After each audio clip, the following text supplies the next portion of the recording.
Hi, I'm Alzena Vallerie Road from Bandung's Junior High School number 14, and I've got a story that I'd like to tell you. The story is called Sangkuriang from West Java, Indonesia. The story begins with a god and goddess getting punished by the Almighty. Cynthia, the supreme goddess of Indonesian Hinduism, condemned both deities to roam the earth as animals.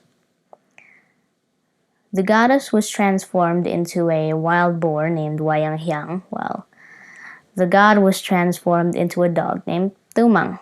One day, while the king was hunting in the forest, nature called, so he relieved himself in some nearby greenery. Not long after, the boar came by.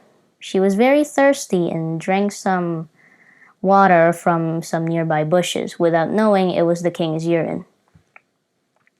This, by some miracle, made Wayang Hyang pregnant, and later that day she gave birth to a beautiful daughter.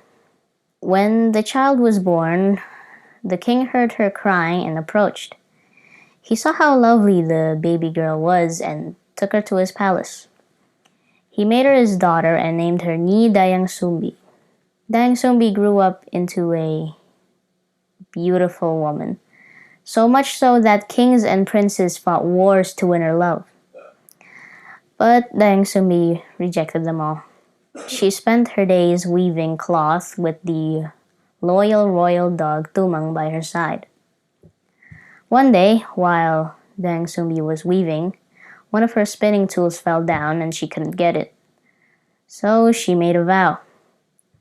I swear, whoever could bring my spinning tool back to me would become my sister, if you are female, and my husband, if you are male. Unexpectedly, Tumang plopped up with the spinning tools in his mouth.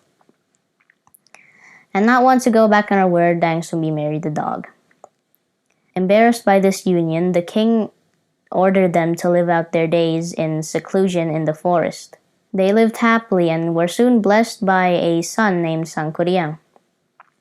Sangkuriang was an athletic child and was very good at archery. One day, his mother wanted to eat an animal heart, so she asked him to go hunting with Tumang. Sangkuriang, my dear, would you be so kind and hunt for something in the forest? You can bring Tumang with you. While they were on the prowl, Sangkuriang saw a wild boar in the distance. Tumang noticed that it was Wayang Hyang, Sangkuriang's grandmother. He barked loudly and drove her away. Sangkuriang shot his arrow at the boar, but missed. Tumang, don't just stand there. Help me catch that boar. But the dog refused. Sangkuriang was absolutely livid. So he took aim and let fly at the canine, killing him.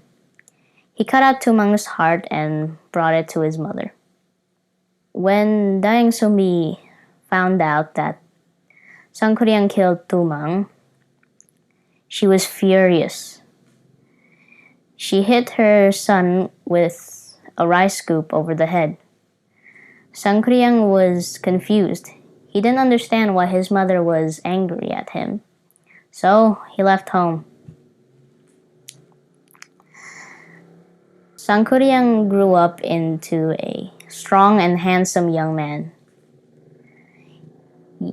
He's wandered for years before unwittingly returning to his home later in life. One day, in the forest, Sangkuriang saw her and was struck by how beautiful she was. He didn't realize that this woman was his mother. Sangkuriang fell in love with her and approached. Dayang Sumbi did not recognize her child also and felt the same toward him. They soon became lovers. One day, while Dayang Sumbi was combing Sangkuriang's hair, she saw a scar on his forehead. Then it hit her. The man she had fallen in love with was her own son.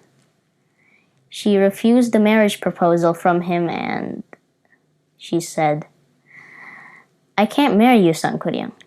You're my own son." Blinded by love, Sangkuriang did not believe her and insisted on marriage. So, Dang Sumbi hatched a plan that Sangkuriang could not grant. She told him to make a boat and lake overnight. Confidently, Sangkuriang replied, "Fine. I'll make a boat and lake overnight. And when I do, you cannot go back on your word." Sangkuriang summoned forces to help him make a boat and a lake. He made the boat out of large trees. Branches and twigs from these are believed to have transformed into Mount Burangrang, and the tree stump transformed into another mountain called Bukit Tunggu. Dayang Sumbi saw that soon her son's work would be finished, so she begged the Almighty to prevent her son's work from completion. Then she took a magical cloth she's woven and made a glowing dawn in the sky. Sangkuriang was furious. He could not fulfill the conditions set by Dayang Sumbi. So he booted the boat upside down. The boat was soon transformed into a mountain that we know today as Tangkuban Perahu. So that's how the story goes. Thank you for listening. Wassalamualaikum warahmatullahi wabarakatuh.